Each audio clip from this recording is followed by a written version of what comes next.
I feel like I'm like in a herd of buffalo, and they're all stampeding toward a 1,000-foot drop-off, and they're just running over the edge. And I'm in that herd. And I'm like, I ain't going there, you know. I'm not going to go down that way. So I have to somehow affect the whole herd so that they will take a left turn or a right turn and not go off this edge. And so if humanity takes the planet down the tubes, I'm dead. I'm trying to save my ass. And that is a powerful force.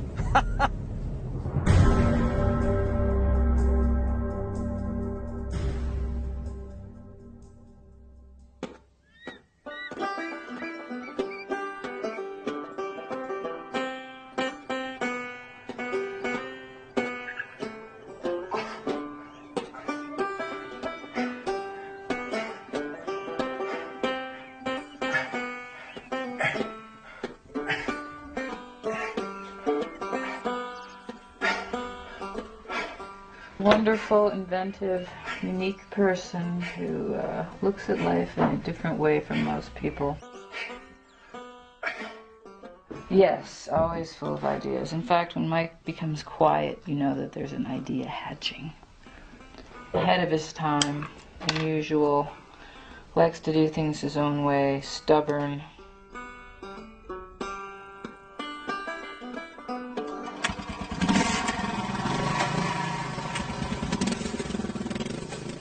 I was raised as a Baptist. No dancing, no drinking, no gambling. So I got the hell out of Dodge.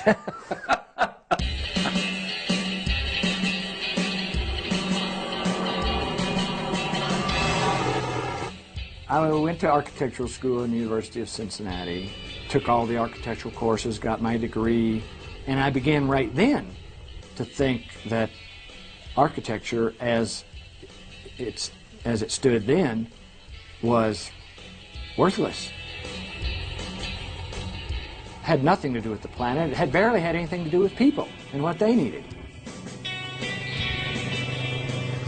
I love to draw, I love to build, but the profession of architecture is nowhere near addressing the issues that we are faced with. They have the opportunity to really guide us and take us to where we need to go. And they're not. They're taking us where we don't need to go. We're running out of oil. We're running out of water. We have global warming. Population's expanding. For many reasons, we don't have time.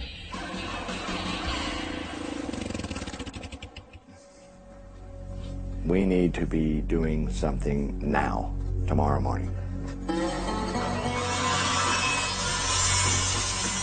To get your black water under control? Yeah. All right.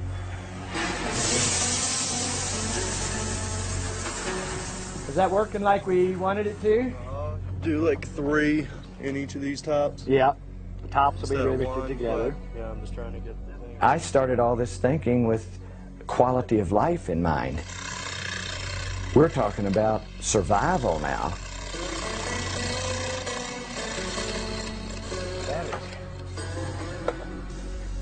It's all good. So it's 24 and a half with no sun and power being used.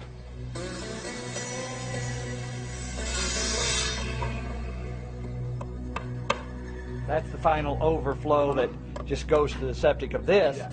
But the final overflow for all the planters Can still is come right off of here. here and go through here. Yeah. To hook into the septic. Straight to the septic. Okay, I'm there. We know that in the future we are rendering this planet damn near uninhabitable. So as we move closer toward that, we're trying to devise a method of living that allows people to take care of themselves.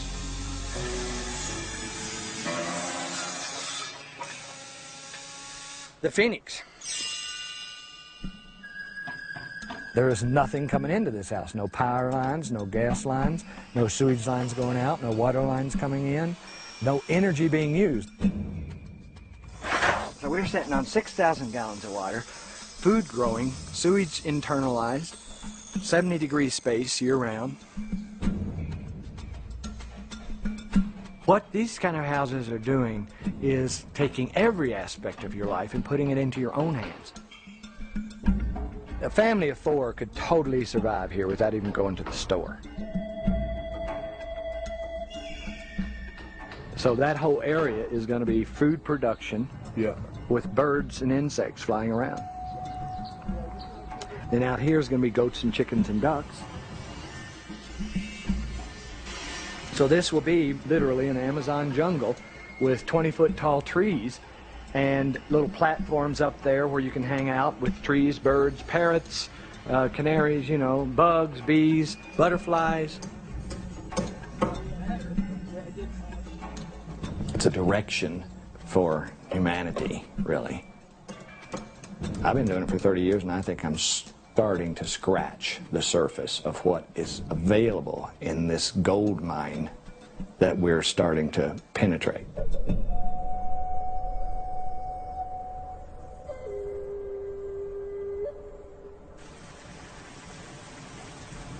K-Town Solar 1019, the world's most powerful solar radio station, and it's time to open up the sports page for today, and I got to tell you, what a wild, and I mean wild, week it was in high school football playoffs over the weekend. Two of the most shocking results, I think, in the history of high school football.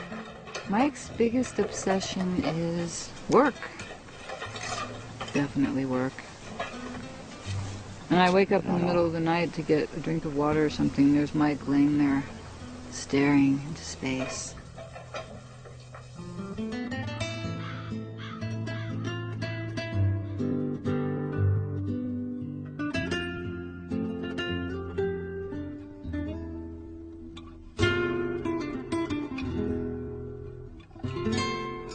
I'm always dreaming about the room that I'm working on or whatever.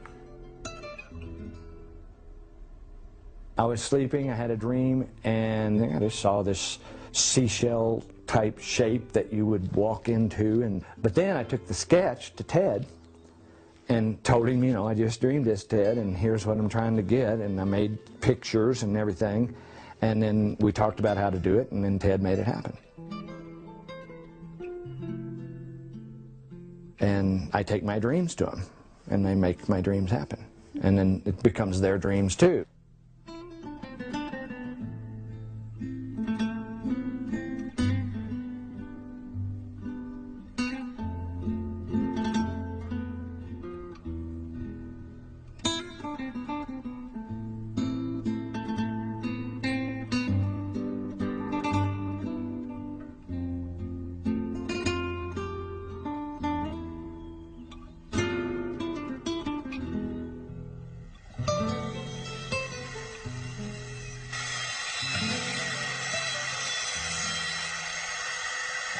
And the bottles, they're jewels, you know.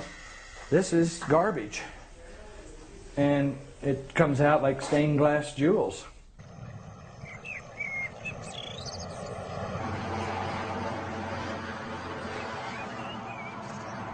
My dad saved everything.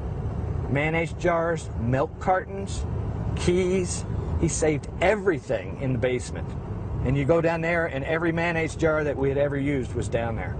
He didn't know what to do with them. He didn't really have uses for them. He just said, that's too good to throw away.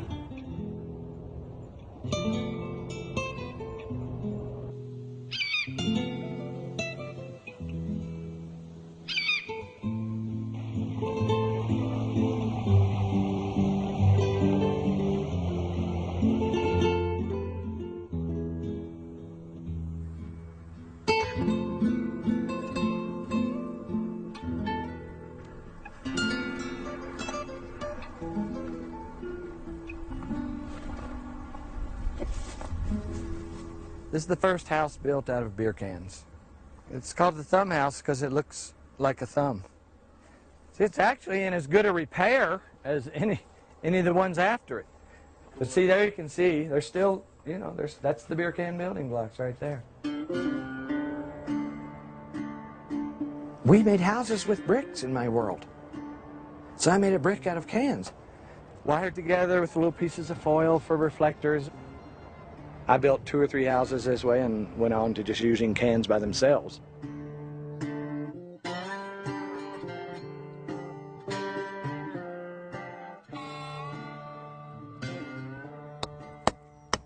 It's a solid wall, 35 years later. First hint of the beginning of orienting windows to the south. I was just getting aware of the fact that you can get some solar gain into a room by doing this.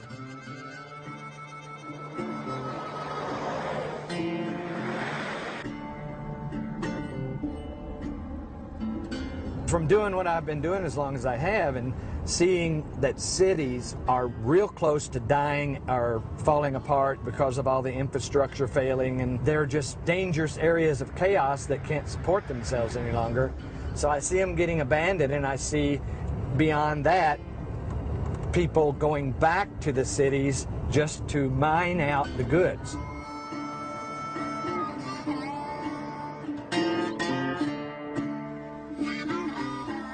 What else do we have on this planet that we throw away and we have it in abundance?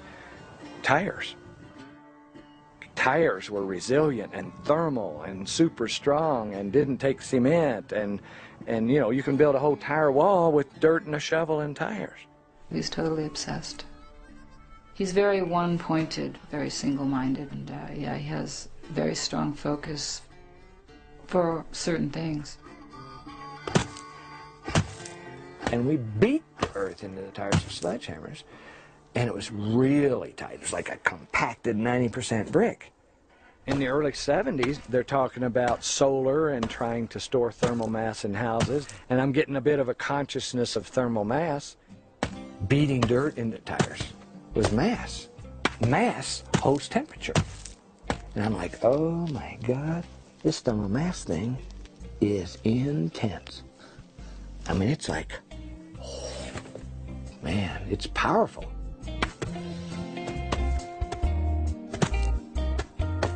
Thermal mass, once you have established it around you, it doesn't go away. This is the first one that we actually called an earthship.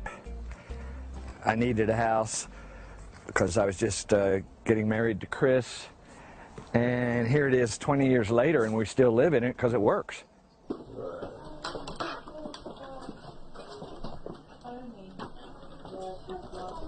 Very simple, easy to build. That's all beer cans plastered over. There's no doors, there's no wall. It's basically a series of U-shaped rooms, all connected with a greenhouse. All of the glass is facing the sun, and the low winter sun comes right in and floods the house and is absorbed into the massive walls of the tires and just stored there. Just heating-wise, there's just no heating bill. There's no heating or cooling bill here. We have a fireplace. We use it on Christmas. And that's it. It's a big deal to get ready for winter here because you can die because it gets 30 below, even 35 below 0 Fahrenheit here. Your tongue can freeze to your lips if you aren't careful. It gets that cold. And here we've been living here almost 20 years with no heating system. That takes a huge bit of stress off of the person, but it also takes it off of the planet.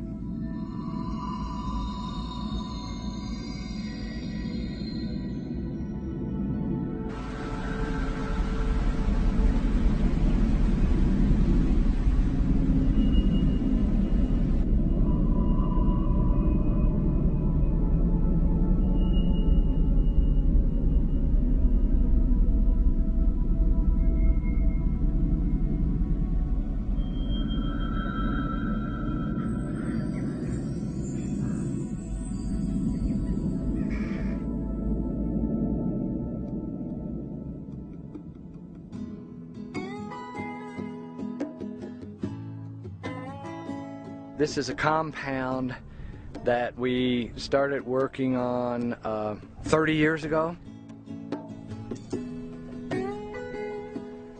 This is like a little testing site, really.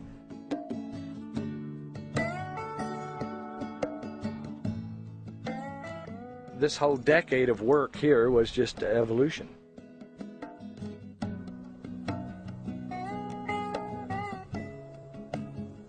You couldn't worry about what it looked like, you just wanted it to work. Then we built a giant windmill here that's been taken off of the building now, and it worked so well that we had to build a building around it because it was about to take off. It made a huge amount of power. So all of these buildings just represent trial and error experiments and a learning situation.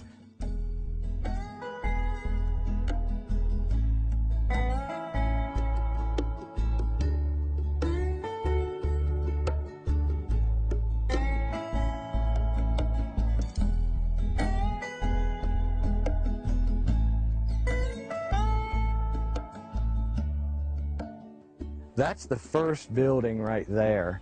They call it the grandfather of earthships because it was the first building that really tried to put it all together. This was the first absolutely off of all grids building that we did, and maybe first one that was ever done.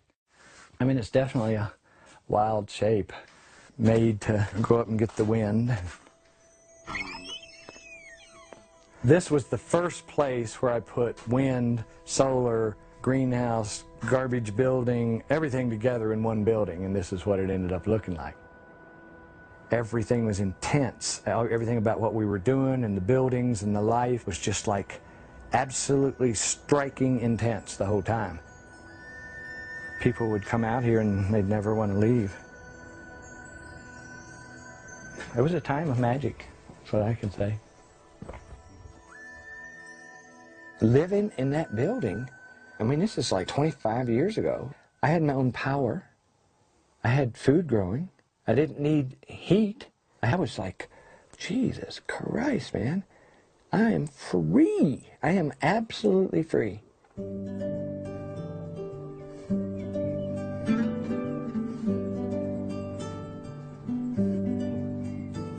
The state of mind that that put you in. You can get up in the morning and you own your life. Well, I can do whatever I want because I don't have to do anything to stay alive. We have the potential to enhance the planet. Trees enhance the planet, though people could go way further.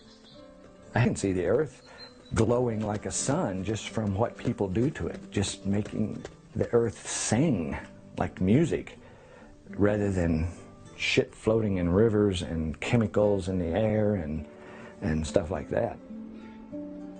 I've always thought that if you're doing something right for people, they'll find you. We put it out there on the website. We wrote books that got out there. Of course, all the magazine articles and everything got out there, and it attracted some people that ended up working for us. They became our crew. Just 3 of us are coming back then. It's not so much an adoption, it's more like a punishment, maybe? Or a parasitic relationship, one of the two. Well, whatever it is, we can't get rid of it, so we're trying to all live with it. I found Phil in a bus station crying. I took him in under my wing, and here he is. Look at this drawing. I mean, I couldn't build a damn thing from that. This is Ted. Where did you meet? How did you take that here? He was shit on a rock, I believe. Why am I doing this? For money? Is he gonna get rich doing this? No. Yeah, he probably looks at us like his sons, and we look at him like like a stepdad, that you can hang out and party with. And I always tell Mike that you're like a freak magnet. He attracts the weirdest people, the weirdest clients. To put the crew together to build a community for themselves, you can't get any better than that. So when we settled this community, we designated 10 acres, and they all got their memberships, which turned into actual building lots. But we all paid the same amount, and we all drew a number out of a hat, and then we got the lot that we got. I was so happy to own a small piece of land. I didn't even know how big it was until we got the survey here. I just knew it went from over there to over to there, and then I could put my house kind of in the middle of it. It was fair, it was equal. The richer person couldn't afford the better lot, There were people that got in for very, very affordable prices. A down payment less than spending a night out on the town at a fancy restaurant. It was late September when we got out here, and the first snow was starting to fall, and we got out here late afternoon.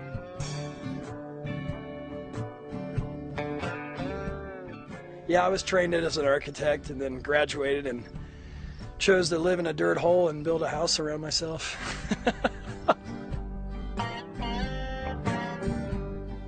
Pitch my tent. It's windy as fucking hell. I'd come home from work and my tent would be like blown over. Okay, well, fucking fix my tent, go out and pound that evening, 7, 8 more tires. It took us about 5 or 6 years to build the first part of it. And then we've added on, of course. But, we did it on weekends and out of pocket. So in about 2 months, I had my main U walls up, my tent right in the middle, blocked from the wind. I was like, this is fucking fantastic. You know what I mean? It's just like, I got a wind block. We lived on the site in a little tarp structure in the bottom of the excavation here. Living in dirt, I'm living in an uninsulated space. My water would freeze overnight. I mean, I didn't have a flush toilet until this February, 11 years later. I was inspired to build my Earthship by watching the amazing people around me who were doing it when they were pounding tires and living out of tarp tents, making spaghetti together on rainy nights and playing guitar in upside-down wheelbarrows for chairs and having bonfires. I had never experienced a bunch of people working that hard, so I was like, wait a second, this isn't a bunch of hippies, And I was like, yeah, there's the occasional hippie that this appeals to, but I was just like, this just made so much sense. Their story of them building their Earthships with half-baked ideas that weren't as cool as they are now, and doing it themselves on no money, and working for us, trying to make a little money to get by on while they're doing it. A dozen of them in that subculture did it, and now they're all sitting there happy as hell.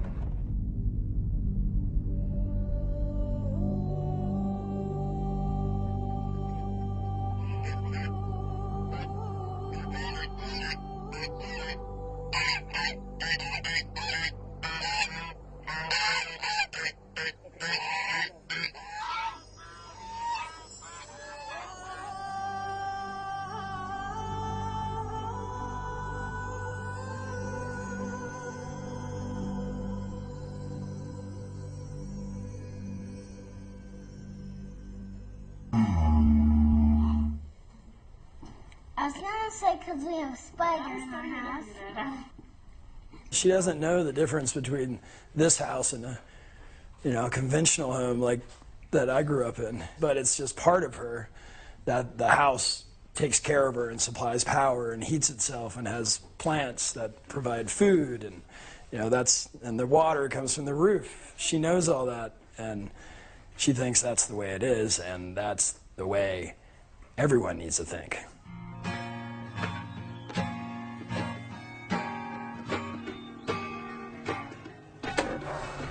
This used to be my office.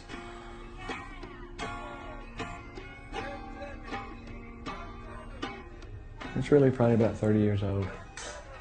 And these are the old gallon creosote cans. You know, so we were just using everything. This one was supposed to make you fly like a crow. So we wanted the vision of living this way to take off. But we were in Magic Land, for sure, for a long time.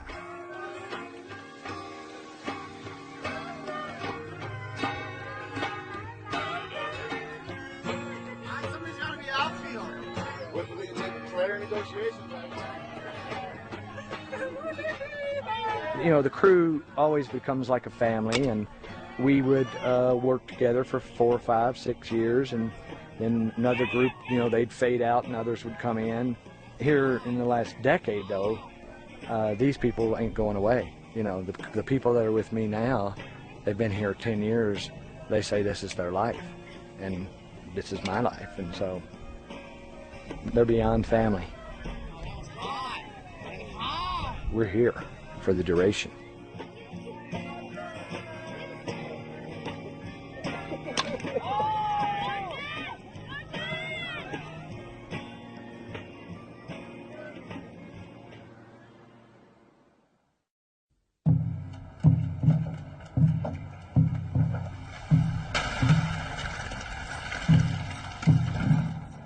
You discover gold in your backyard, you have to work to keep it a secret. All of a sudden we're getting requests from all over the country and world to do earthship communities, and so on. So then I got the idea myself. Well, I'll do a community myself. It's an off-grid sustainable community. Translate this into cities? Holy shit. I bought the land up at Reach to do the Reach community because I wanted to really challenge the concept on the slope of a mountain where no power water could be gotten or whatever. We learned the systems at Reach, power, water, and sewage. And it was, in fact, the first New Mexico sustainable testing site. Reach was successful. Now I want to go further. So I go on the other side of town and I get 650 acres this time. You spend thousands of dollars in the process of getting land to have a house on. That's ridiculous. Why don't I just buy a chunk of land, not make any profit on the land, just have everybody own it in common, and all their money goes straight to their house. We don't need infrastructure. Each one of our buildings has everything it needs, power, water, sewage right in it. We took thousands and thousands of dollars of expenses out of the equation, and it worked. Now we have a bunch of people out here, no mortgage payment, no utility bill, and they're happy, and we are ongoing. I'm not saying that I really consciously wanted to use people as guinea pigs. But I was using a life situation as a guinea pig in a sense, because it could not work out for you. People piss and moan if there's the slightest little problem, and you learn from that. If they're all complaining about it being too hot or too cold or not enough electricity or not enough water, we're going to learn and we're going to fix it.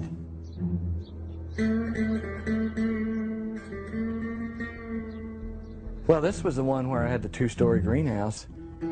It originally had a sloped front face on it, which just basically caught too much sun. And it was too hot.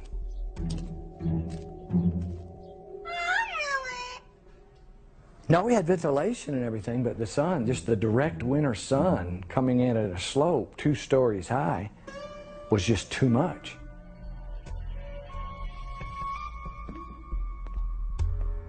Some guy wanted to buy the house. He's a rich kid. who came out here to just be in the wilderness, and he said, I'll pay anything for it. And I said, okay, I'll have you sign a release that it is an experimental house and you can buy it. Calls me up like a couple of months later and has me come over. Says, will you come over? I got a problem.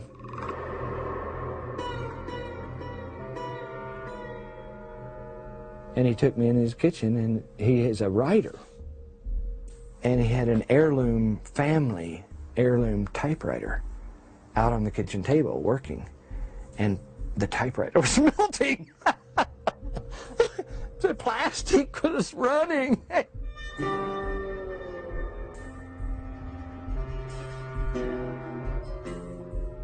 I learned that this is powerful. You know, I want to learn to control it. And I'm just glad I didn't kill anybody, you know, fry a baby or something. You know, fuck.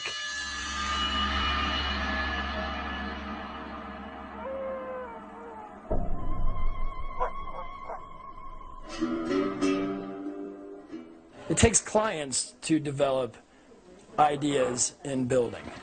You can't figure out all your ideas on your own one house. You need many houses to do it on. You can't afford to build many houses, so you do need clients. And people take issue with him because in the early days he did it badly. The houses leaked, they were hot, they looked like they landed from Mars or another planet. Most of the time, you'll get good clients that realize that it's experimental what you're doing, and some things may not work, or some things could be better. Then you get the occasional client who thinks, oh, it's experimental, but everything must work perfectly because that's how houses are. And then those people, they're disappointed, and sometimes they sue. When you're doing something like running sewage through the living room and building a building out of garbage, if you really do seriously fuck up, it's 10 times as bad. And so, you know, if I had a roof leak, it was lawsuit. If I, you know, had a smell in a bathroom, it was lawsuit. If I had a house that was 60 degrees rather than 70, it was lawsuit.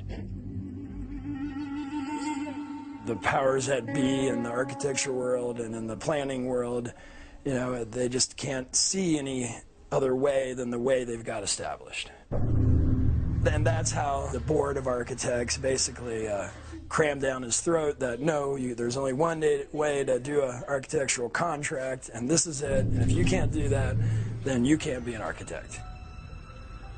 The architects board asked me to bring charges against Mike Reynolds.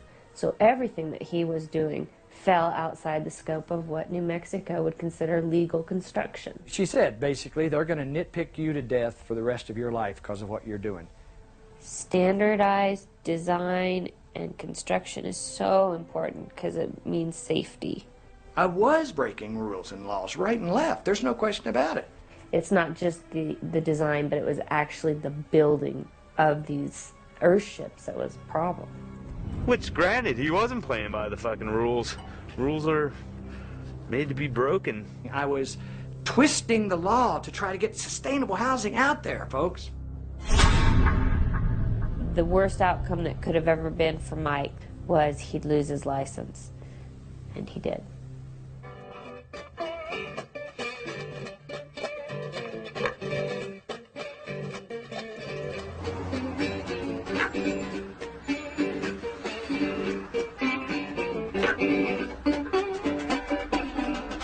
Every time we stuck our head out of the foxhole, we're getting our fucking face shot off. And the county writes me a letter saying that it has come to our attention that you have developed 3 communities which may be in violation of one or more of the aforementioned regulations. And here I was breaking every law in the book, and I said, well, Fred Navarra said I can do that. Well, he's dead. Who the fuck are you? Suddenly, there was a change of planning regime, and within a few weeks' time, everything started to go really badly for the company and for the community.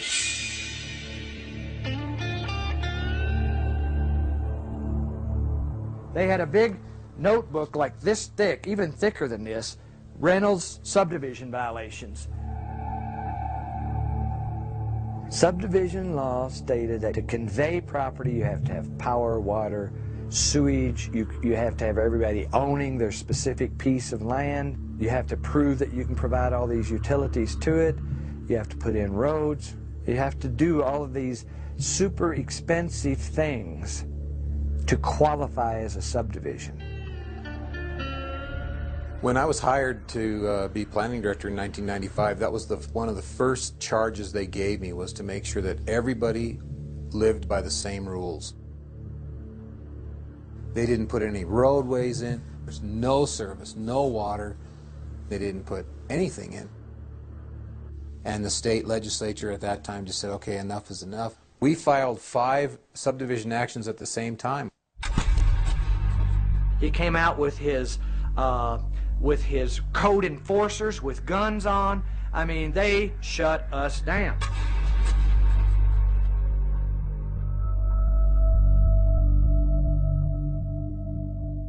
So I got busted on building, architecture, and subdivision all at the same time. I busted my ass for like 10 years to be an architect, and it was taken away from me. I mean, there's no way that's not going to shake you up to some extent in terms of questioning your own competence and abilities. And are you doing the right thing?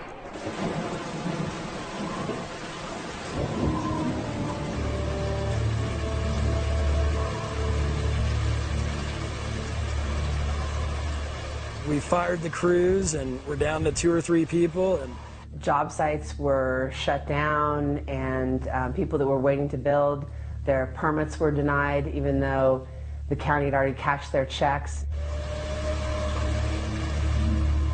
Spirits fell low and people moved out, and there wasn't a lot of work, and you felt like the county was disapproving of what you were doing even though you were trying to do something good for yourself. Even logic failed at that point to some extent, because there were so many things against me. I'm looking at like I've lost my method of livelihood, I've lost my respect, I've lost my credentials.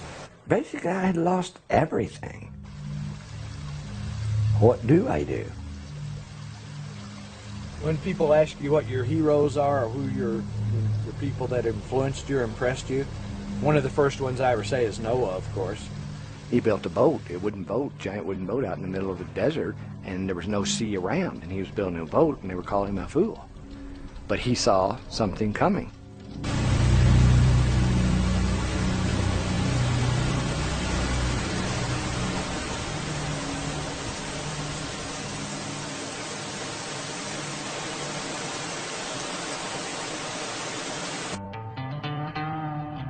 He didn't draw for 2 years. You know, he didn't draw a house design, or he wasn't able to think about any details or how to, you know, improve upon the buildings. So, yeah, he was just occupied by law. Just the atmosphere around the entire company was, everything was in question. At this point, I'm assessing my life and my situation. Do I want to spend the next decade proving these people wrong on an ego trip? Or do I want to, however I can, prove sustainable housing and building? I went in with my tail between my legs. I said, what do you want me to do? And they said, be a subdivision.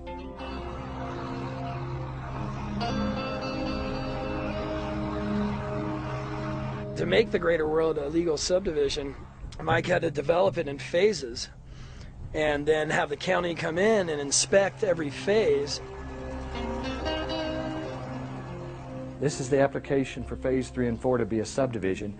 We have to provide 14 copies of this. Archaeologists had to walk the land and look for arrowheads. That cost $20,000. And all they did was walk around and pick up arrowheads.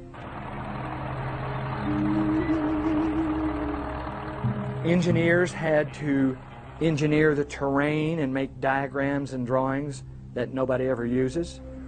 That was $14,000. Just endless horse shit.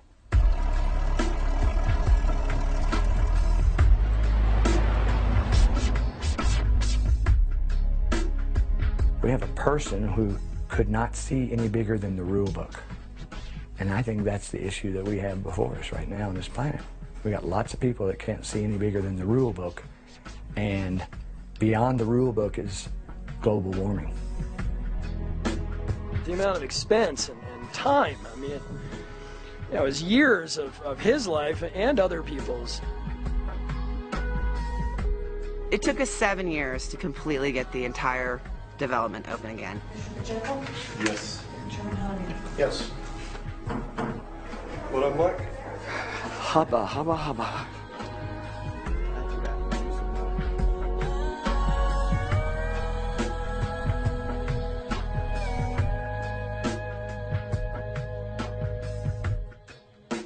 All of a sudden, I went from a turd in the punch bowl to, you know, a flying fish.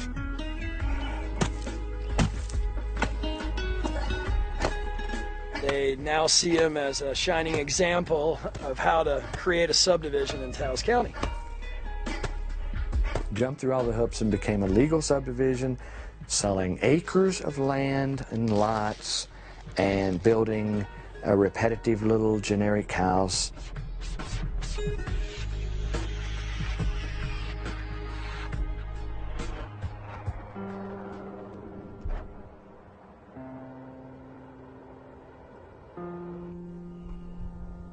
For a period of time there, I was not exploring, I was not evolving. I was taking what I had learned to that date and keying it in to convention as clearly and legally and straightforward as I could to try and not make any waves, just do something that they could relate to for a few years and get stable with the powers that be. We lost this ability to dream an idea and do it the next day. He lost the right to experiment and create new buildings and innovations on the buildings. You've got to be able to make mistakes. Otherwise, you never evolve housing type. And so that's what the rest of the country is still stuck in the same housing that they were in World War II or World War I. It's the same exact housing. Everybody's so stressed about getting sued that they can't make a single mistake, so there's no evolution of design. I had lost the freedom to fail.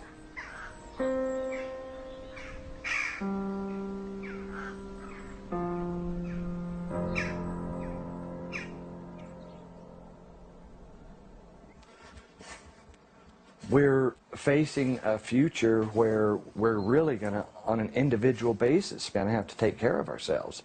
New Mexico's the state where they tested the atomic bomb. They designated several thousand acres of land to be just absolutely destroyed with something that they didn't even know whether or not it would keep on exploding or not. They took extreme risks in the interest of national security. So what I'm saying is, can't we make a few 100-acre test sites with no holds barred to test methods of living for the future? It's a test site. They allow it for bombs. They test automobiles. They test airplanes. They should test housing.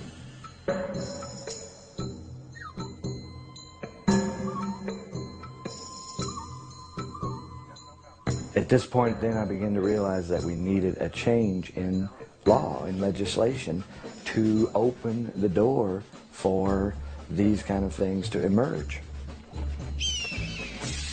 This time I wasn't going to fight the county. This time I was going to fight the state.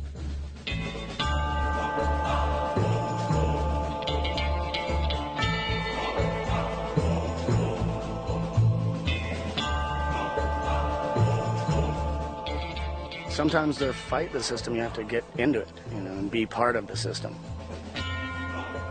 Mike in a suit is hilarious. I loved it when he put on a suit. Oh my God. I think it's hilarious. I think it's great. I think he looks like a homeless car salesman or something. It's fun to see him get up in there, though, you know. It's like a thumb in the butt of, you know, reality right there.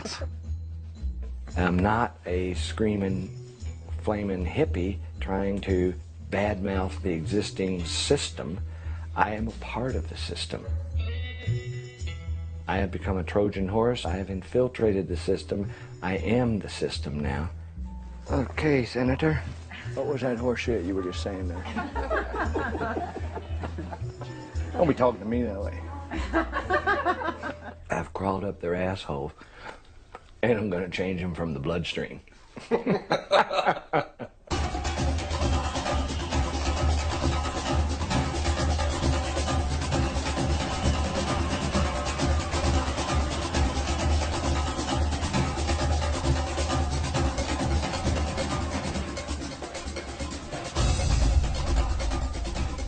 I was walking into an arena that I had no experience and no skills for.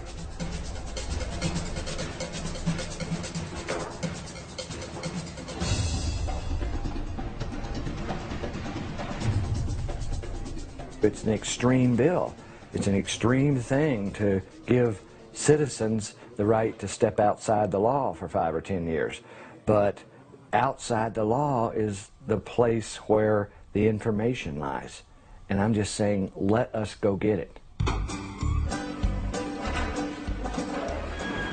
Yeah, this building is a recipe for illness. Have you got a list of senators you need to talk to this morning? Yes. I'm just going down the list. No, let's Except see. I'm not gonna Make sure you get to him. Martinez and Grubasek. And see if you can talk to Lorraine. Totally lobby the shit out of the whole Judiciary Committee. Get them, try to talk to them, get them the flyers.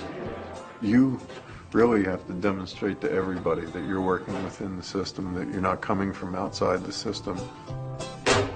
Basically, it's going to be called the Sustainable Development Testing Site Act. Okay. I had to tweak every aspect of my being just to be there. You know, play a game. It's like some kind of a board game, and the building is round, and you just run around in circles in this building, talking to one person, talking to another person, trying to get into this meeting, trying to get into that meeting. That's a sewage system in a living room. Not asking for money, just permission to test. I understand. It's a regulatory issue. Yeah. Every kind of a demon or troll or ambush you could possibly imagine was there waiting to devour you and your bill. All it takes is one guy coming in here that you didn't talk to, who has a connection on this committee, that boogers your bill. One wrong word from the right person, and you never know how your bill died.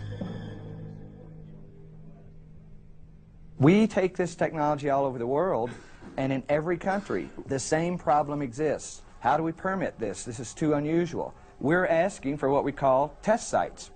If a person gets an idea, the next morning they can be out there building that idea. It's like a gladiator or something. You have to go out there and fight off all of the people that are trying to ravage your bill for whatever political reason. Defending the legalities of the bill against a bank of lawyers who can double talk me up one side and down the other. How independent is the word independent? It's independent of conventional grids and disposable systems. What it got to was picking apart words and meanings. On page 3, line 10, you use the term real people. How are unreal people defined? There was a tremendous amount of restraint to keep me from splattering people and papers all over the walls of that fucking building. You know, there were many times when I wanted to just stand up, turn the desk over, and say, this is a load of horse shit. I believe in the Constitution we don't call people real people. We call them something else. Randall, is there a term other than real people for real people? Is there a legal term? I'll find one for you. Okay, so in other words, what you also mean is the things you say in your definitions. I just think that the bill was drafted very unusually, but He's all over it, man. He doesn't want any of this flowery language. Where's delete? How do I delete? And then you're going to physically have to draw a line through it, your deletions. It will not let me change it. In a dozen different committees with 7 or 8 people on each committee and each one having a little bone to pick about it, we had to just shred the bill piece by piece by piece and deal with everybody's comments on it. Cannot be sold. Include real people. Provision for research. They were making destructive criticisms just to stop it because they just didn't understand the need for it. The bill drafter, Gary Carlson, was the one who had to piece that all back together. Me again. 1,000 more changes, right? No, not 1,000, like 8. He just got tired of seeing it over and over and over again come back for redraft, redraft, redraft, redraft. But they're minor. They're like one word. They're little crafty things. The whole attitude of the whole thing was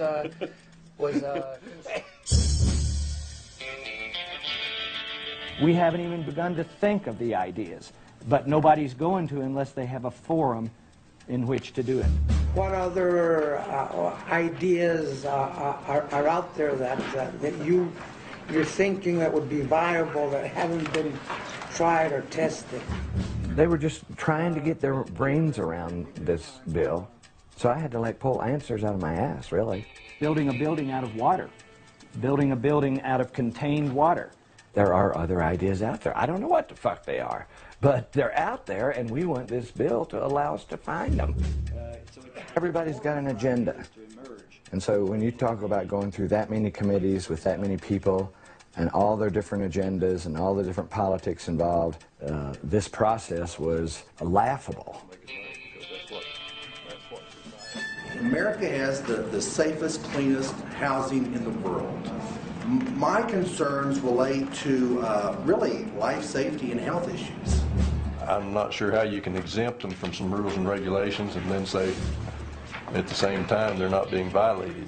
And I wouldn't want to send a piece of legislation that has contradictions and it's unclear, you know, I mean, again, it's just inconsistent language, and I find there's a lot of inconsistent language throughout this bill.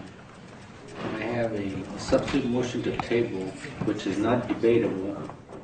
Representative Cheney? Yes. Representative Ezell? Yes.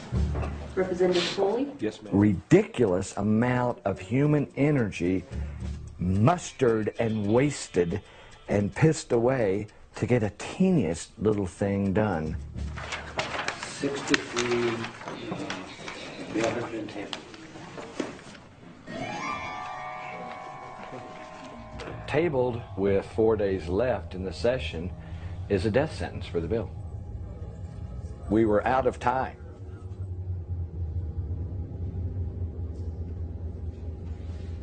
The dream would have been to have an inside connection to this one committee of lawyers, Judiciary Committee. If we could get advice on how to get through that committee, we would have a chance. Thank you. It would make it easier for people to choose to develop sustainable methods. That's the crux of it. How do we know that these aren't just a bunch of hippies getting together to set up some kind of commune and not really doing anything but just sort of, you know, talking the talk, not walking the walk? If this were to take off, then the utility companies are somewhat threatened by this because there are alternatives available to people, and they're no longer feeding into a system that obviously is pretty money hungry. So how do you answer that? Actually, the utility, Kit Carson Electric up in Taos, likes me because I can get power to people that they can't, that they just don't have time to deal with and run the lines and everything. So right now it's not a problem. It takes vision, it does. My mom, when I was a little girl, she gave me this card, this tiny little cat that turned into a big line, said, think big, you think big, and I appreciate that. Thanks for the and help. I'll see what I can do. That. She's the first one who really tried to understand the bill. If I can persuade her to write a good analysis of it, it's in. Isn't that true? Yes, I know. Okay. All right, so you're going to come back with me in an hour? So, you know, now, this language here, structures and systems that inherently produce utilities and life support systems for any, it's too woo-woo. We got to redraft it so that it sounds more credible, more legitimate, more in line with conventional thinking. It's a natural entity. Initiate, let's say that, benefit generations. Okay. Want a quick update? I think it's 60-40 with Z. Let's see how good she is.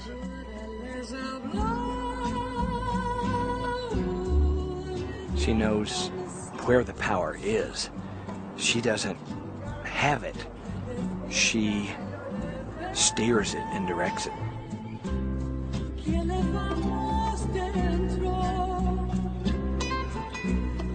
She went to every representative on that committee, no matter where they were, in session or whatever, and pitched the bill. You know, she worked these people. She worked each person on the committee and won them over one at a time.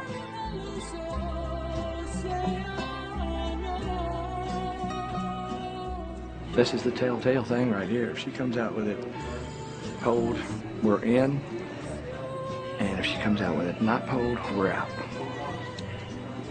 This is basically it right here.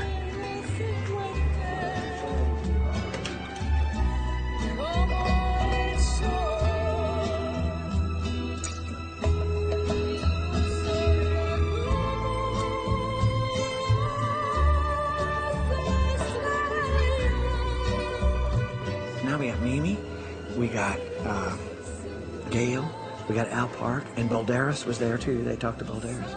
We got 4. That woman is fucking amazing.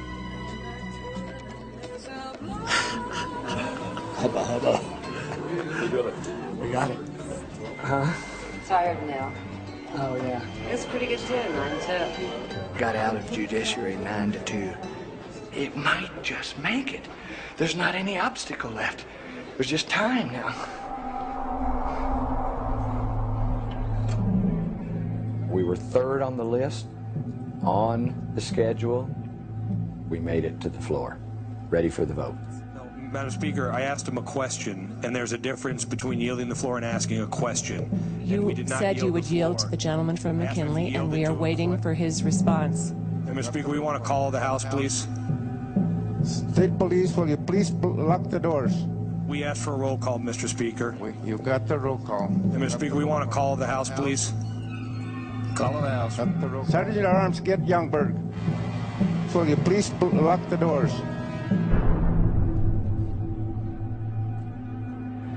They filibustered all the time away on purpose. No, sir. Call the House takes precedence, Mr. Speaker. And they just eat up time, blabbing. It's kind of a leverage thing. They were wanting to get something from the Senate. It's games. It's games. The legal process is okay if you got forever to be farting around with slow change. The problem is, on the planet now, today, we need fast change. World famous solar radio, K-Taus 1019. K-Taus Solar Radio national and international news. From Indonesia to India, a tsunami tidal wave triggered by a massive earthquake swept across the Indian Ocean. Thousands were feared dead in the Indian Andaman Islands. The earthquake measured 8.9 on the Richter scale. Seismologists say the force of the explosion was about 23,000 times the power of the atomic bomb that hit Hiroshima.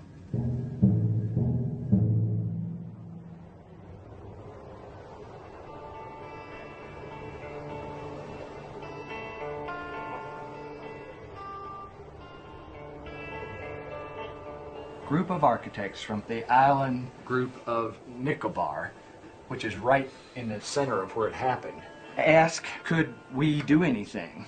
And after a month since the disaster hit our islands, it is time we did much more than just food and medicine distribution. The need of the hour, as we see it, is three major components: shelter, sanitation, and clean water.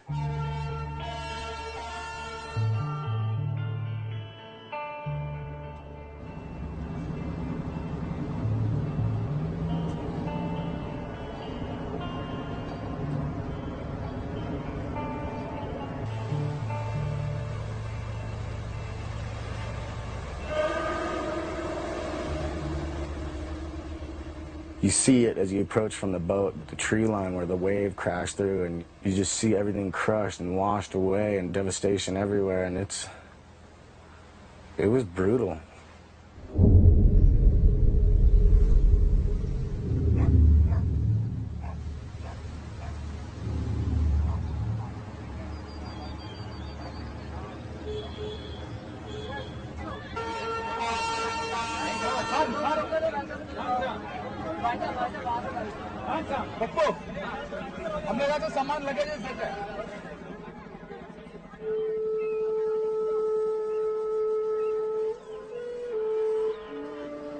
I just don't really see how it could be much worse. An 8.9 earthquake followed by a 30-foot wave. 3/4 of the people are gone and half of them are dead.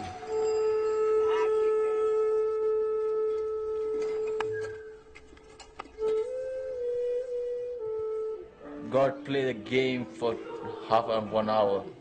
All are destroyed. Not very long. Not very long. It's a game of 1 hour. It's finished, man. Nothing.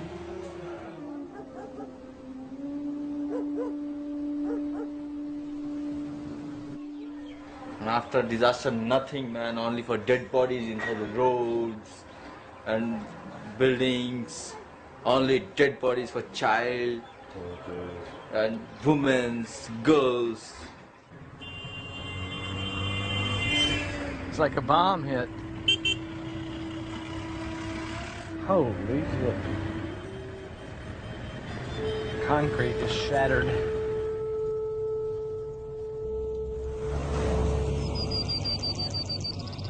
There was 35,000 people and there's 7,000 left. We were just floored with the power of what we saw from nature and how it can just in an instant wipe out humanity. You are humbled by that kind of a situation.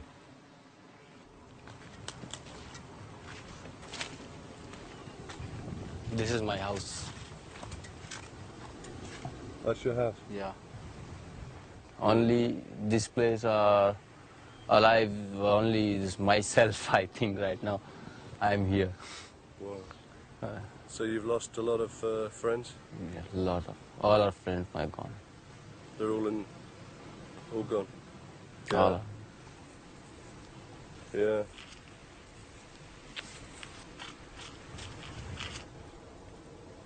Here we'll sit together in this place for tea and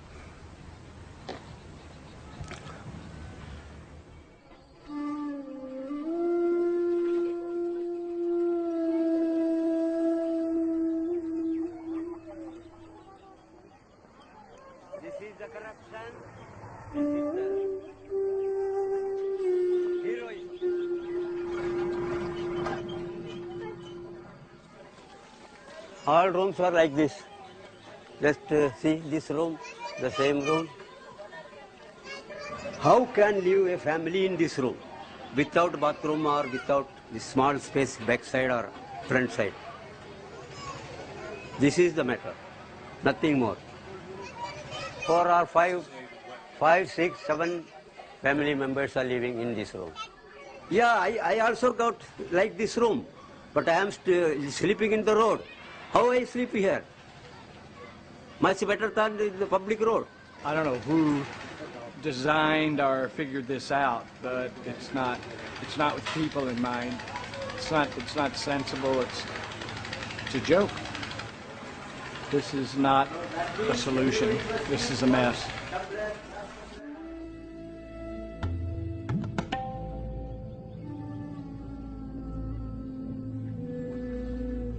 Salt water from the tsunami wave came in and flooded out all the wells. So they had no water. This houses. Okay. This was your well? Yeah, well. 2 dead bodies are inside. Spoil.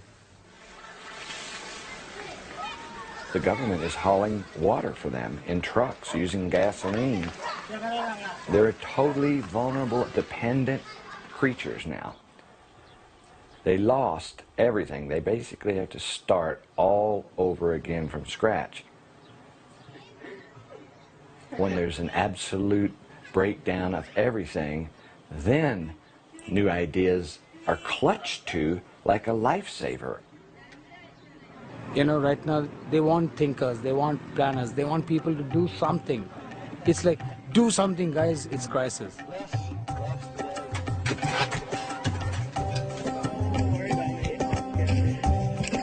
What we're trying to achieve is low-tech shelter, but very strong for earthquake, that uses local materials to make shelter that catches water. And the whole bamboo structure is independent of the tire structure, so the tire structure could shake and the bamboo would slip, just sit there and slip. Do you think this can withstand a 9 Richter earthquake? Yeah. It's like this. You like him? There you go, yeah. Oh, yeah. Good job there. Not bad. Yeah.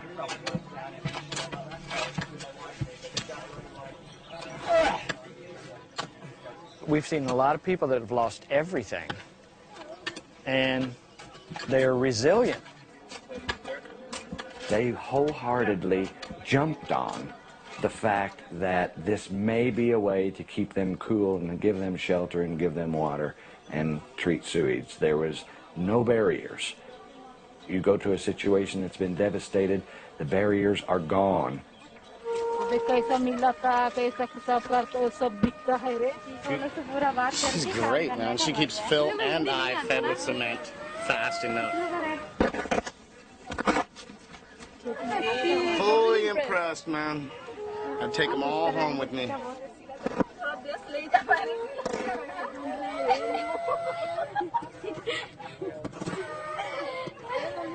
1 rupee per bottle. Kids have come out to help us.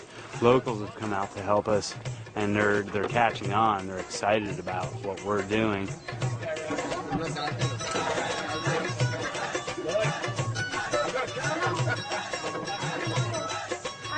बड़ा मनता बड़ा छोटा इसको बड़ा उसको छोटा बोलता छोटा मनता हाँ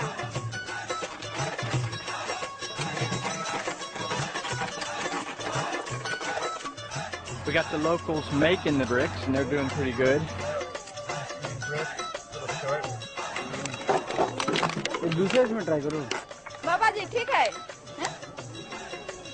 बाबा और मनता और मत मनता बाबा पेमेंट हम देगा आपका छोटा वाला करते खत्म हो गया बॉटल पूछो बाबा से और काटना हाँ काटना हम बोलते सिखाता है फिर इधर आओ इधर रखो इसमें इसको भी सिखाओ ऐसी मारा बोतल सजाने को बोलो सजाने को बोलो तुम बोलने से समझ जाएगा हाँ बोतल का काम करेगा बोलता थोड़ा ये बैठेगा बोलता मसाला देगा बोलता mummy Mommy wants to lay bottles?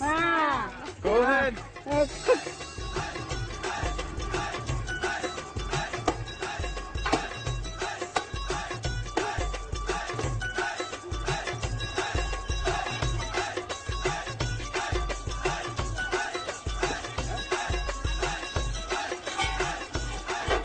सब इसी के अंदर इसको सेल्फ सस्टेनेबल हाउस बोलते हैं जिसके अंदर मतलब सब कुछ खुद का होगा बाहर से कुछ लेने का जरूरत नहीं जिससे कि पूरा घर का पानी सब कुछ हो जाए मतलब पीने का पानी भी इसमें से निकल सकता है what is this?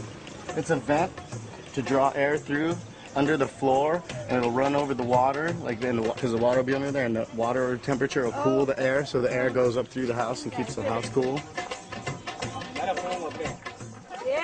इससे हम रेडिया ये सब कोई बोलता है गिर जाएगा मिट्टी है ये नहीं रुकेगा बोलता है बरोबर रुकेगा ना देखो पीछे कितना ये उबड़ खबड़ है ना ऐसा तो मिट्टी पकड़ के रहेगा ना They have a lot of rain that they don't catch, so they have in the climate of that island everything they need. The roof was designed to collect the water and take it to gutters. Trying to get a slope in the bottom of the gutter. They have over 100 inches of rainfall a year, so there's no reason why they would even need wells in the future.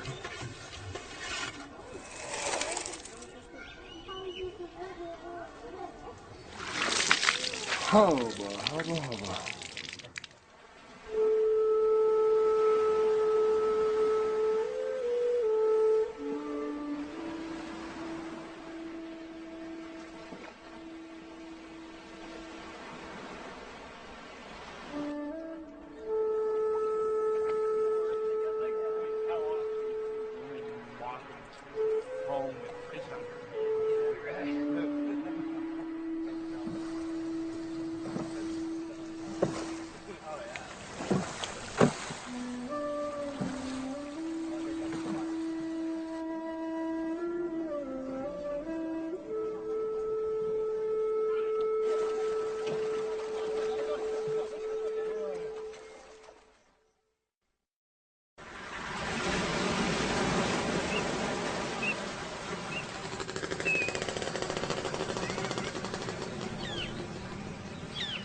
Monsoons in here.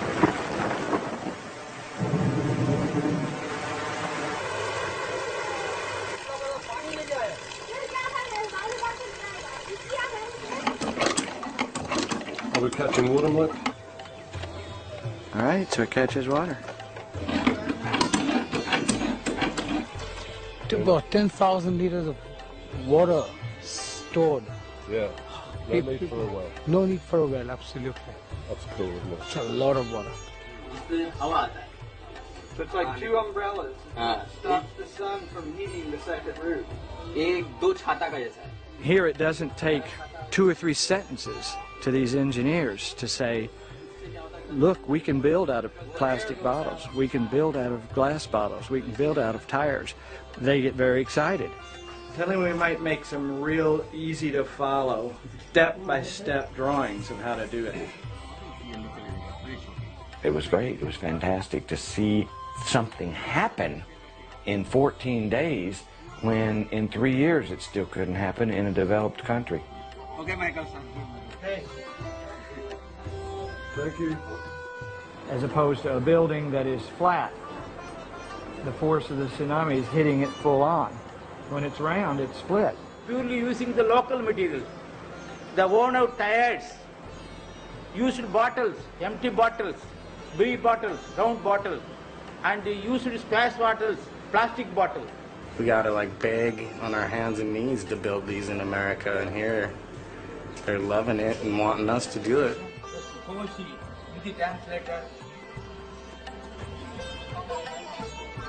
Yeah. Tremendous, man. Yeah. Magic. It is magic, just like magic. I want to make every island in this type of ship. In every island, 547 islands we have. Very beautiful. Very beautiful and fantastic. चले जाता हम लोग को छोड़ के हाँ और आओ Yes.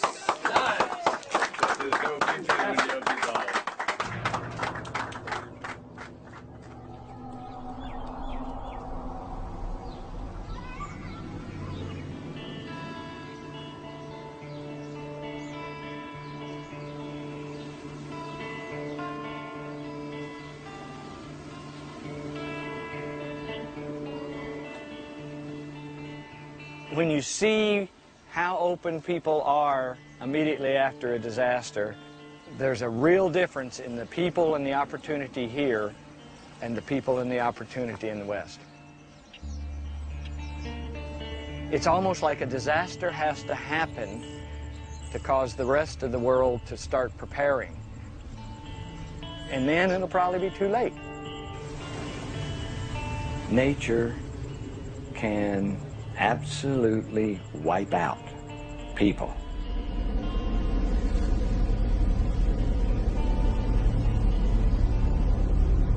K-Town Solar Radio National and International News. America in crisis. Hurricane Katrina has devastated the Gulf Coast. It's been described as the fiercest storm in American history. People are dying. They don't have homes. The city of New Orleans will never be the same. The vast majority of New Orleans, Louisiana is underwater. Tens of thousands of homes and businesses are beyond repair. We are dealing with one of the worst natural disasters in our nation's history. It's too doggone late. How can one punch from the gods collapse the richest and most highly developed society in the world? Tropical storms may be growing in overall intensity due to human-induced global warming.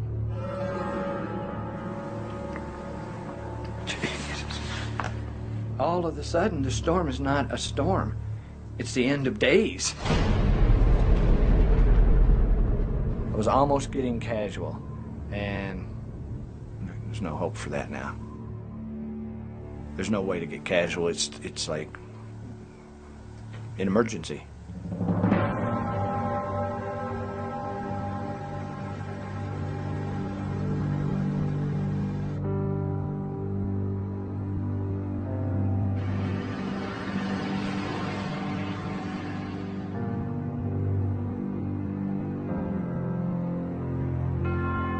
When things get confusing, we look to what is eternal and true to give us a sense of guidance. When things get chaotic, we look to what is lasting and unchanging to give us a sense of calm. The cynical Machiavelli said that wisdom consists in being able to distinguish among dangers and making a choice of the least harmful. Katrina wiped a major U.S. city away. After Katrina, hundreds of thousands of people are crying at the government because the government is not taking care of them. This bill would allow individuals to take care of themselves with their own methods. It's like going to the people and saying, everybody out there, use what's in your mind and try and come up with some better ways for us to live because we don't have enough of them right now. As soon as an environmental activist stands up and says that, it's over with. The Honorable Bill Richardson, Governor of the State of New Mexico. I don't think they make the connection between natural calamities and global warming. I think they think it's a fluke. You're coming up with something that people are resistant to because they don't want to look at the problem to begin with. If you don't want to look at the problem, then why would you want to hear about a solution? You're doing this for their children and their grandchildren. You have got to make them aware, not to scare them, so be careful with the language you use. Every time you open your mouth in committee, it's a liability. You should know that by now. You don't want to scare people so much that they're paralyzed by their fear, because that's what this culture is. That's how Bush got into office twice. People are terrified, and it's just feeding on itself. You know, 9/11, terrorism, and these are very real things. I don't mean to discount them. But the earth is burning. Just been told not to mention anything about global warming, oil shortages, or anything. Do not use global warming as a justification for we've this. already, It's jobs and economic development and new technology. Yeah. They're having some kind of a windfall because of Hurricane Katrina is affecting the revenue of the state of New Mexico, because New Mexico is selling a lot of oil right now. The Bush administration is trying to suppress global warming science for the sake of protecting the profits of the fossil fuel industry. You cannot prove global warming as a fact, and with good science cannot prove global warming. It's a myth. It's not easy to face the truth. It's easier to pretend that it's not really happening. House Bill 697 with emergency clause, House Bill 22, House Bill 401 as amended by the House with emergency clause, House Bill 361. And from the design side, a lot of those projects are not very pretty.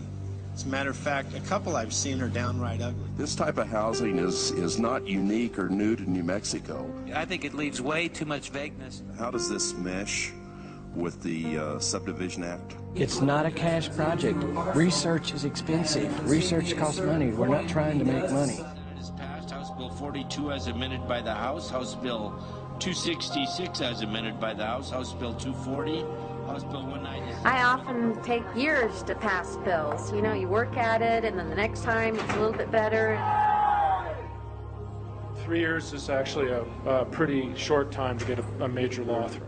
Law is slow, but the planet's going down the tubes fast. But law is slow. And so I don't have time for law. I'll break the law if I have to.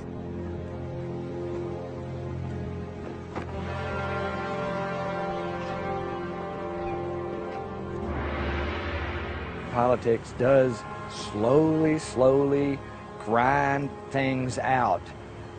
And that's fine if we had hundreds and hundreds of years on this planet. We have decades left on this planet of life as we know it. And American politics is a fucking dinosaur that is not going to make it. It's just going to come to a grinding halt.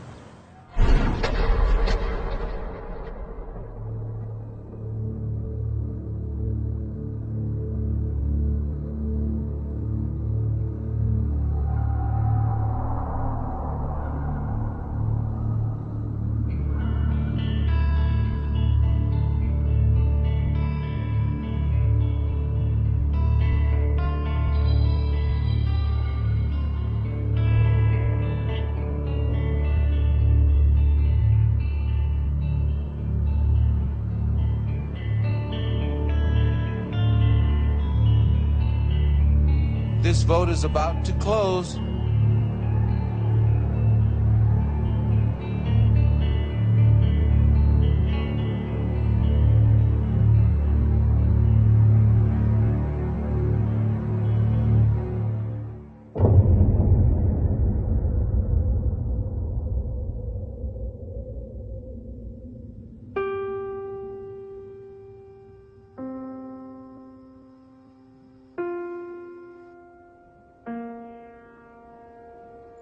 The American dream, in my opinion, is in the toilet. It's history. It's gone. The American dream is now, how do we survive the future? It's not having an 8-bedroom home with 11 bathrooms. It's not having a career and a lawn and all of the amenities. It is simply, how does our children and our children's children even have a chance at life?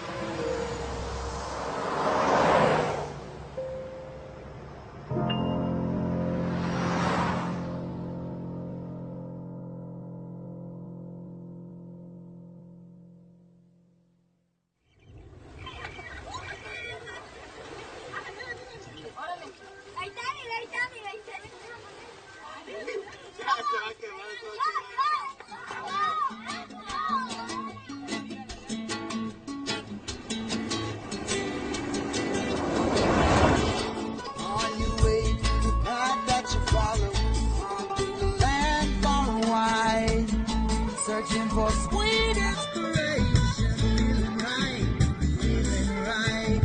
And you got the tools you've been given to build this fire tonight. You got to work.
you've been given. We got to build this fire tonight. We gotta learn to work together. Do it right. Do it right, yeah.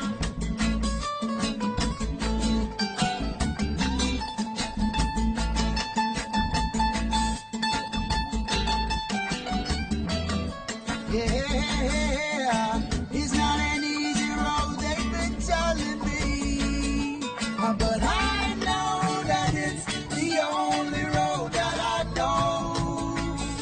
And all along the way, they'll be my friends and family. We got to help one another, my sister, my brother, right on.